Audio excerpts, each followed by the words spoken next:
Production funding for this program made possible in part by a grant from the Anchorage Times, celebrating 75 years of service to Alaskans.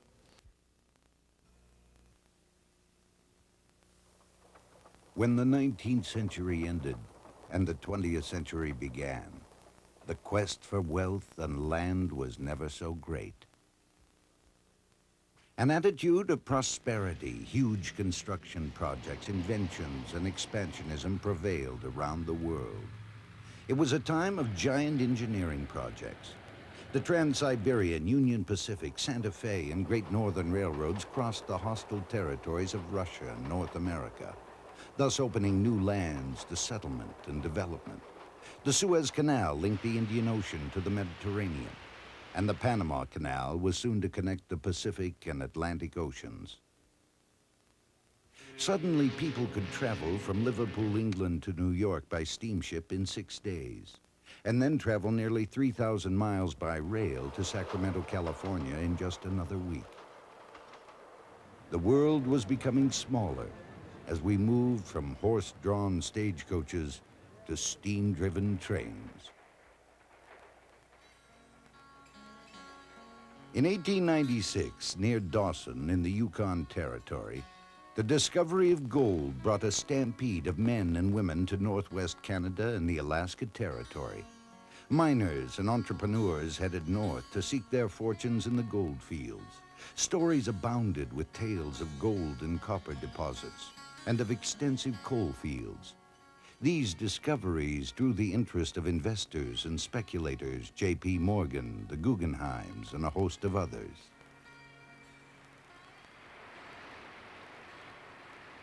A major factor in this rush for wealth was transportation.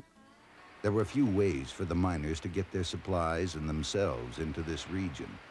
A water route from the ports of San Francisco, Portland, and Seattle ran northwest to St. Michael.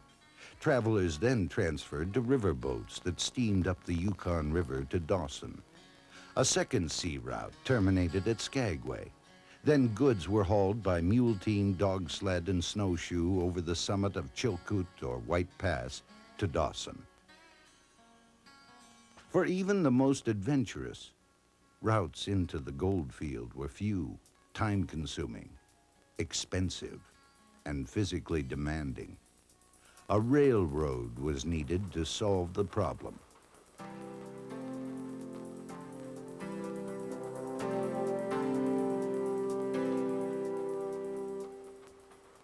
On May 27, 1898, construction began on the first railroad on Alaska soil. The first 20 miles of the White Pass and Yukon Railroad lay in the territory. It was the first of what would be more than 50 railroad ventures that would be proposed and promoted in the territory for Alaska.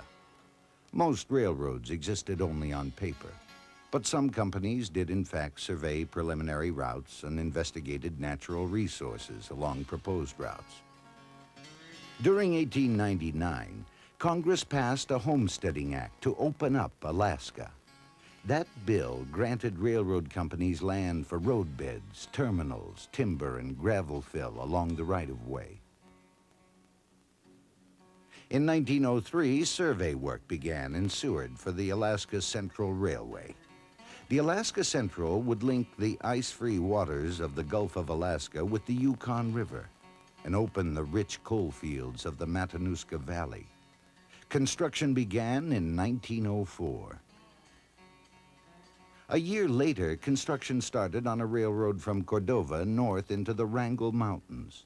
It was guided by the Alaska Syndicate, a group formed by the wealthy East Coast financiers J.P. Morgan and the Guggenheim brothers.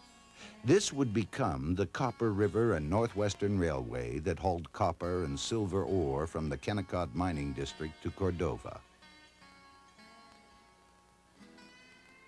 At about the same time in the Fairbanks area, construction began on the Tanana Valley Railroad. Built from 1905 to 1907 by Falcon Joslin, the 45-mile narrow-gauge railroad would service thousands of miners working in hundreds of gold mines in the Tanana Valley. Of the many proposed, only 9 railroads were actually constructed and operated in Alaska, and for the most part, they were short-lived. Gold, coal, or fish-hauling ventures that lasted only as long as the resources they carried. In the East, political columnists began to accuse the Alaska Syndicate of attempting to create a monopoly. Why? The syndicate had acquired Northwestern Fisheries, which owned 12 of the 40 Alaskan fish canneries. Then, seeking to control ocean transportation, the syndicate bought the Northwestern Steamship and Alaska Steamship Companies. The syndicate needed coal to fuel its mines, railroads, canneries, and steamships, so it then sought to control the choicest of Alaska coal lands. Fearing exhaustion of Alaska's natural resources, President Theodore Roosevelt, in November of 1906, signed an executive order withdrawing from claim and entry all coal lands still in the public domain. The act was an attempt to reserve Alaska's future coal and oil resources for those filing for land and mineral rights under the homestead laws. Alaska for Alaskans was the platform of James Wickersham, campaigning in 1908 for Alaska's one non-voting delegate to Congress, and he was elected largely because of his anti-Guggenheim stand. He was to play a significant role in the introduction and passage of the bills that would give Alaska home rule and build the Alaska Railroad.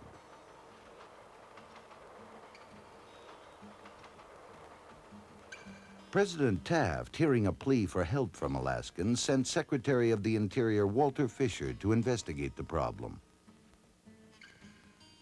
Fisher's report concluded that Alaska's economic malaise was due to inadequate transportation facilities and the coal land laws. In February 1912, President Taft asked Congress for a $35 million authorization to carry out the Secretary's recommendations. Instead, Congress passed a bill creating a legislative assembly for the territory of Alaska that provided Alaska with home rule. The bill also authorized President Taft to appoint the Alaska Railroad Commission to study the question of transportation in the territory. In 1913, a report entitled Railway Routes in Alaska recommended construction of 2 rail routes from the Pacific coast to the interior. One was to go from Cordova up the Copper River Valley to the Tanana River and Fairbanks, connecting with the Bering coal fields. The other route was to run from Seward to the Matanuska coal fields up the Susitna Valley to the Kuskokwim River. In January of 1914, Alaska Delegate James Wickersham delivered a 5.5-hour speech on the floor of the House elaborating on the attributes of Alaska and arguing for the government to pass a bill that would spend $35 million to build a railroad. And on March 12th, both the House and the Senate passed the Alaska Railroad Organic Act. Newly elected President Woodrow Wilson was authorized to locate and construct a railroad in the territory of Alaska. In addition to the $35 million provided by the act, the president was to take advantage of the machinery, equipment, and materials left over from the construction of the Panama Canal and use them for construction of the Alaska Railroad. In early May, President Wilson authorized Secretary of the Interior Franklin Lane to proceed with location surveys. The president appointed the Alaskan Engineering Commission under the authority of Secretary Lane to supervise location work.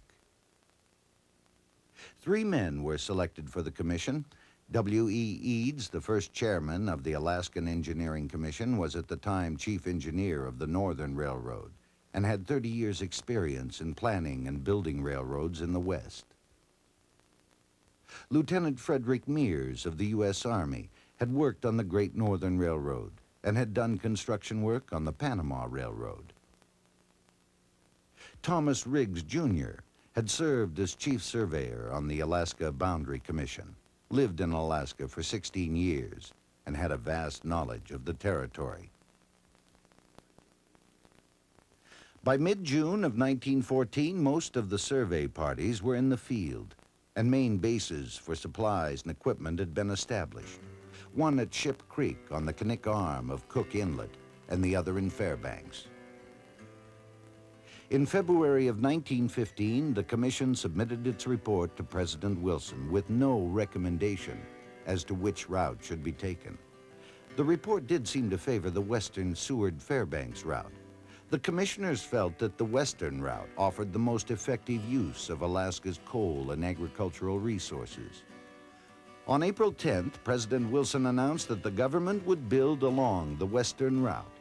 He also authorized the purchase of the Alaska Northern Railroad for $1.2 million.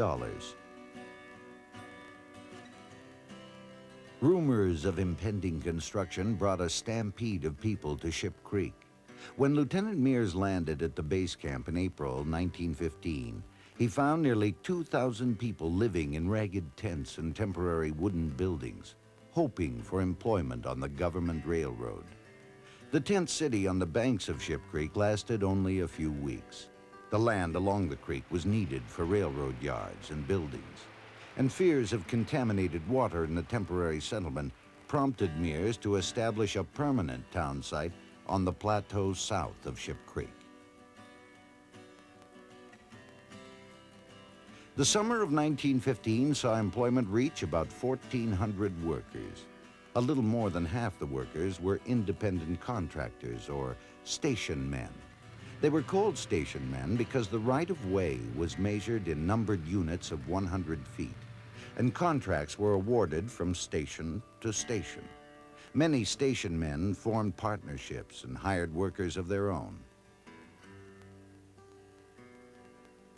Throughout the construction of the Alaska Railroad, the workmen endured rugged living conditions, tents without floors, sleeping on pole bunks in honeycomb-like cells, covered with wild hay for mattresses. New arrivals generally had to find a vacant spot or build their own quarters. There was not much money to be made working on the railroad. Early wages paid to unskilled labor was 37.5 cents per hour, considerably lower than the going rate in the territory. A report on wages in the Weekly Alaskan states that at 37.5 cents per hour for outdoor manual labor, at $3 per 8-hour day, a worker would make $468 for 6 months of seasonal work. And then there were the expenses. Boat fare from Seattle to Anchorage and return at $110. 6 months room and board at commission prices, $225. Laundry, clothes, shoes, shaves, haircuts, and baths totaling $68. Thus, after 6 months' work, a common laborer would have net about $64 to last the 6 months when the weather didn't allow construction. It is little wonder that the commission posted a notice in the Seattle steamship offices discouraging outsiders. Those going to Ship Creek, Alaska, with the idea of finding ready employment on the new work will be largely disappointed. But there were workers and work to be done. Mears started clearing right-of-way in May 1916. By September, Anchorage and Seward were linked with telephone and telegraph connections. And by the end of that year, grading had been completed for 35 miles, and right-of-way cleared for 40 miles, and track had been laid for 13 miles. But it was the time of World War I, and in 1916, even though the United States had not yet entered the war, the Commission began to feel its effects. The railroad faced increased ocean freight rates and rising costs for material and labor. But work did progress. On the Northern Division, a pioneer party reached the town site of Nenana and began building a dock, warehouse, and wagon roads. By the end of 1916, almost 800 people were living there. In June of 1917, Secretary of the Interior Frank Lane announced the purchase of the Tanana Valley Railroad, the narrow gauge line from Fairbanks to Chattanooga. This gave the government a right-of-way into Fairbanks. It added valued shops, stations, yards, and terminal facilities to the Northern Division. By October, the first train reached the coal mines at Chickaloon, 75 miles north of Anchorage. 6 days later, the first shipment of coal returned to Anchorage. Employment peaked at 5,675 for 1917.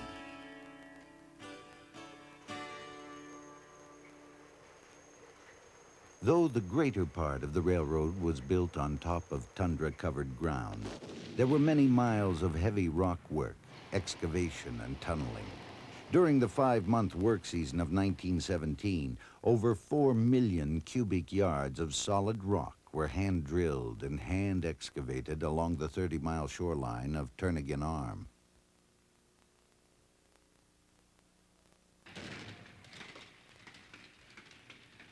With the entrance of the United States into World War I, the Commission lost 2 key men.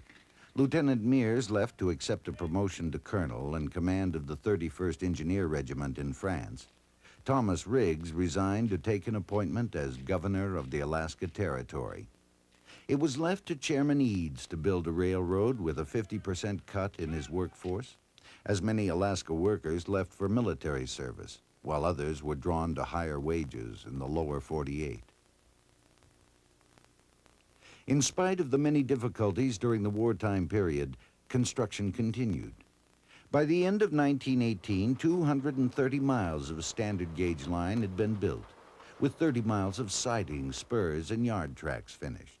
Another 53 miles of line had been graded, 30 miles cleared, and steel gangs linked Seward and Anchorage. In August, due to poor health, Chairman Eads resigned. Colonel Mears returned and was placed in charge of the entire project as chairman and chief engineer. During the war and for a time afterward, construction slowed due to a lack of funds caused by inflation. The Commission had to ask Congress for additional money to complete its work. In October of 1919, Congress authorized $17 million.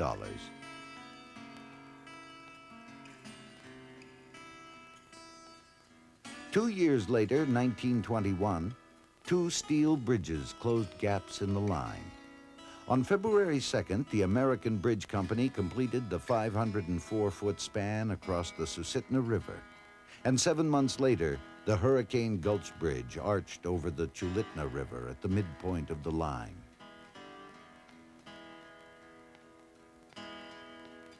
Most of the spring of 1922 was spent building the approaches for the Tanana Bridge site.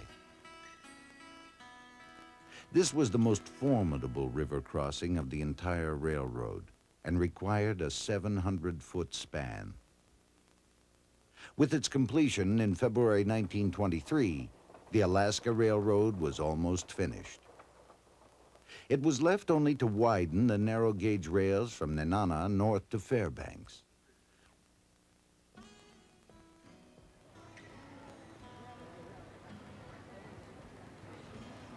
Formal dedication of the railroad came on July 15, 1923. President Warren G. Harding, the 3rd president to be involved in the construction, arrived in Nenana by special train to drive the symbolic golden spike, signifying the completion of the federal government's Alaska Railroad. From Nenana, the president traveled to Fairbanks, where he addressed most of the town's 1,500 citizens. I do not suppose any individual or set of individuals would have undertaken the construction of such a railway, that it had to be left to the government itself. I am glad a generous government understood and carried to completion the construction of the Alaska Railroad.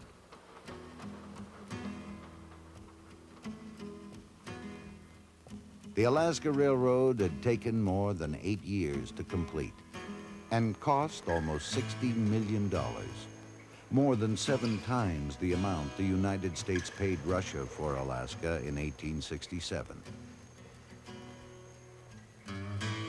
The first order of business at the completion of the railroad was to bring the entire line up to reasonable operating standards. Many stretches of original track and structures built in earlier days were near the point of collapse. Many of the wooden ties, trestles, and bridges had been made from short-lived timbers. Tracks needed ballast. Right-of-ways needed improved alignment and grading. In 1928, Colonel Otto Olson was put in charge of the Alaska Railroad, and for the next 17 years, he would be its guiding force. He was a familiar sight out on the line in his Dodge Railmobile. By 1930, the combined population of Seward, Anchorage, and Fairbanks was only 5,400. The population along the route was not large enough to support the operation of the railroad. The annual operating statement of the railroad showed deficit after deficit. Olson cut costs and reorganized the railroad. And in 1938, for the first time since 1923, revenues exceeded expenses.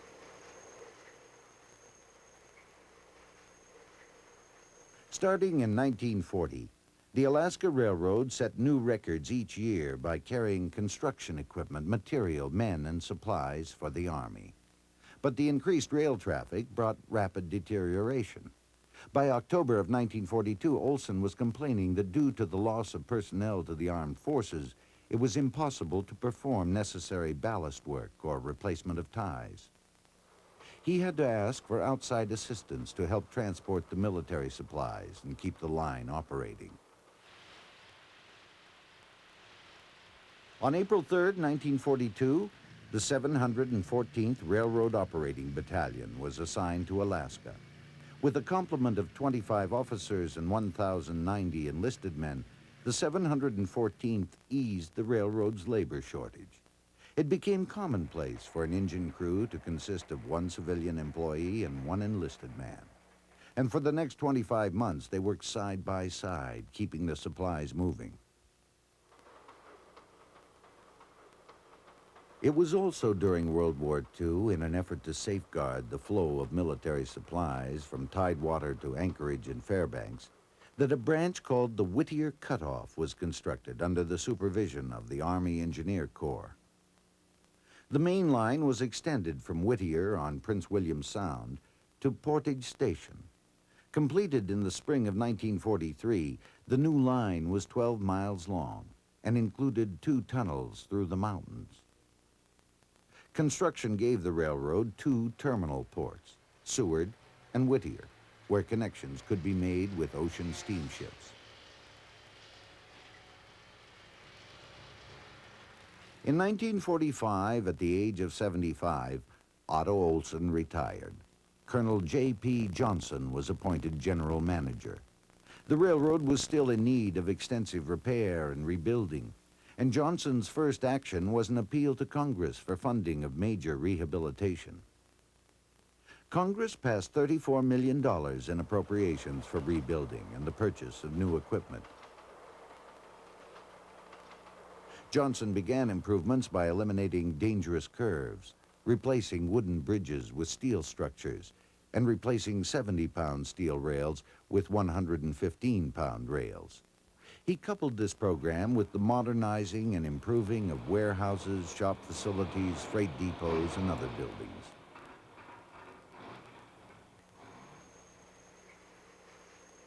In 1947, the railroad streamlined passenger travel for tourists.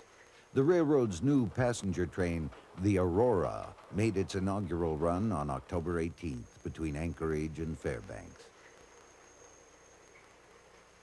By the early 1950s, the adventure of the steam engine had given way to the economic realities of the diesel. Change also included competition. A burgeoning highway trucking industry brought losses in revenues to the railroad. But other industry reacted with a containerization program pioneered by the Alaska Steamship Company, and a move into piggyback shipping helped the railroad to again compete and regain lost revenues.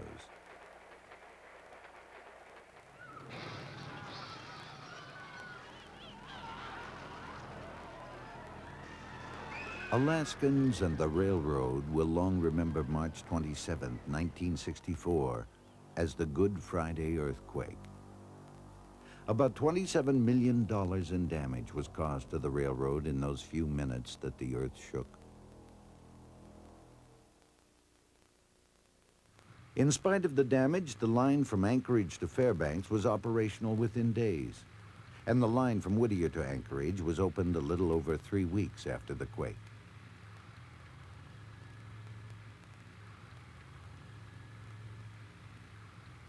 Between 1974 and 1977, during the construction of the Trans-Alaska Pipeline, the railroad prospered, hauling tons of pipe and other oil field supplies and equipment. The railroad emerged from this period of heavy usage in better physical condition than it was at the beginning of the period. In January 1985, under the Alaska Railroad Transfer Act, the federal government sold the railroad to the state of Alaska for $22.3 million. The Alaska legislature created the Alaska Railroad Corporation to operate the railroad and manage its properties. A unique aspect of the Alaska Railroad is the rural or bush service. It moves people and their belongings to remote areas not served by highway or air. It's one of the few railroads left in the world where rural passengers can still flag down a train at almost any point for personal service. The railroad also provides a unique service to Whittier by transporting not only foot passengers, but riders in automobiles and buses. In the late 1980s, with the growing number of port calls by cruise ships, the general increase in tourism and the marketing of train trips as part of package tours, railroad passenger service has greatly increased. Today, both freight and passenger service are available year-round between Anchorage and Fairbanks and Anchorage and Whittier, with summer service offered between Anchorage and Seward.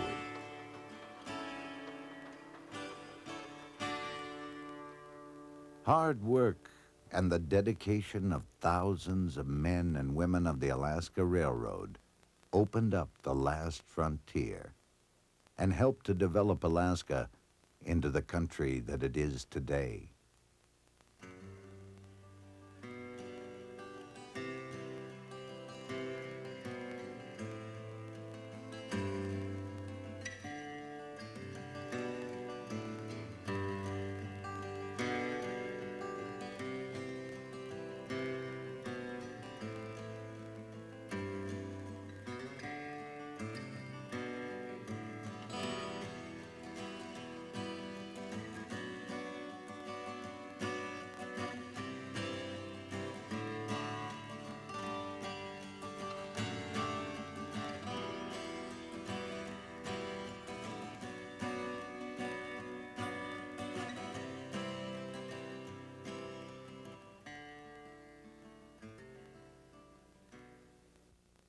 Production funding for this program made possible in part by a grant from the Anchorage Times, celebrating 75 years of service to Alaskans.